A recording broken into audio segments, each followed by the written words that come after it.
Hi అండి, అందరూ బాగున్నారా? Welcome back to my channel Arushri అండి.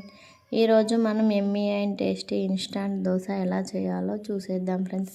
ఇలా ఒకసారి ట్రై చేసి చూడండి. చాలా అంటే చాలా టేస్టీ అండ్ పప్పులు ఏవి నానబెట్టినప్పుడు మార్నింగ్ ఈజీగా చేసుకోవడానికి కూడా వీలుగా చాలా బాగుంటుంది. దోశ కూడా చాలా టేస్టీగా ఉంటుంది. చూడండి ఎంత బాగా వచ్చాయో. ఇప్పుడు ప్రాసెస్లోకి వెళ్ళిపోదాం ఫ్రెండ్స్. ముందుగా ఒక మిక్సీ బౌల్ని తీసుకొని అందులోకి 2 కప్పుల వరకు బియ్యం పిండిని తీసుకోవాలి. కప్పు కొలతలతో చూపిస్తున్నాను చూడండి. మీ దగ్గర దేంతో ఏ కప్పుతో అయినా ఇలా సేమ్ క్వాంటిటీలో తీసుకోవచ్చు. నెక్స్ట్ అదే కప్పుతో 1 కప్పు వరకు గోధుమ రవ్వ అంటే ఉప్మా రవ్వ, నెక్స్ట్ 1/2 కప్పు వరకు శనగపిండి తీసుకొని అందులోకి కొంచెం సాల్ట్ వేసుకోవాలి. నెక్స్ట్ అందులోకి 1 టేబుల్ స్పూన్ జీలకర్ర కూడా వేసుకొని అన్నీ పర్ఫెక్ట్గా కలిసేలాగా ఒకసారి మిక్స్ చేసుకోవాలి. నెక్స్ట్ ఇందులోకి మనం సరిపడా వాటర్ కూడా యాడ్ చేసుకొని మిక్సీ పట్టుకోవాలి. ఇందులోకి మనం తీసుకున్న కప్పుతో 2 కప్పుల వాటర్ అయితే సరిపోతాయి. చూడండి ఇలా మంచిగా మిక్సీ పట్టుకోవాలి. ఉండలు లేకుండా మంచిగా వాటర్ వేసి మనకి దోశ కన్సిస్టెన్సీలో ఉండేలాగా కలుపుకోవాలి. చూడండి ఇక్కడ బ్యాటర్ చూపిస్తున్నాను. నెక్స్ట్ ఇందులోకి మనం మిక్సీ బౌల్లోకి కొన్ని వాటర్ వేసుకొని ఇందులోకి వేసుకొని దోశ బ్యాటర్ కన్సిస్టెన్సీ ఉండేలాగా మంచిగా కలుపుకోవాలి.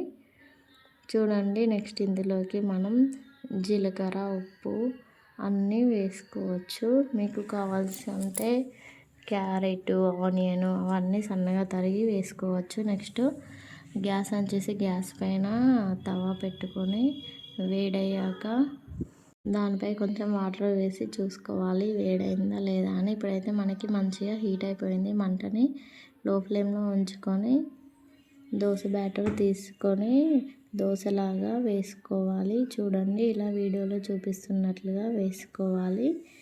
నెక్స్ట్ దోశ వేయడం అయిపోయిన తర్వాత మంటను హై ఫ్లేమ్లో ఉంచి కాల్చుకోవాలి. అప్పుడే మనకి దోశలు అనేటివి పర్ఫెక్ట్గా వస్తాయి. చూడండి ఎంత పర్ఫెక్ట్గా వస్తున్నాయో. ఒకసారి మీరు కూడా ట్రై చేసి ఎలా వచ్చిందో మాకు కామెంట్ చేయండి ఫ్రెండ్స్. మా వీడియోస్ మీకు ఎలా అనిపిస్తున్నాయో కూడా కామెంట్ చేయండి. మా వీడియోస్ మీకు నచ్చుతున్నట్లయితే లైక్ చేయండి, షేర్ చేయండి, కామెంట్ చేయండి. సబ్స్క్రైబ్ చేసుకోవడం మాత్రం మర్చిపోవద్దు. మీకు కావాలంటే ఒక సైడ్ కాల్చుకోవచ్చు, లేకపోతే 2 వైపులా కూడా కాల్చుకోవచ్చు. చూడండి దోశలు అయితే ఎంత బాగా వచ్చాయో. నెక్స్ట్ ఇలాగే ఒకదాని తర్వాత ఒకటి దోశలు వేసుకొని సర్వ్ చేసుకోవడమే. చాలా అంటే చాలా టేస్టీగా ఉంటుంది. ఉదయం ఏమి టిఫిన్కి నానబెట్టినప్పుడు హడావిడిగా లేకుండా ఇలా దోశలు వేసుకొని తింటేనైతే చాలా టేస్టీగా ఉంటాయి. ఇందులోకి పల్లి చట్నీ, టమాటో చట్నీతో సర్వ్ చేసుకున్నా కూడా చాలా బాగుంటుంది.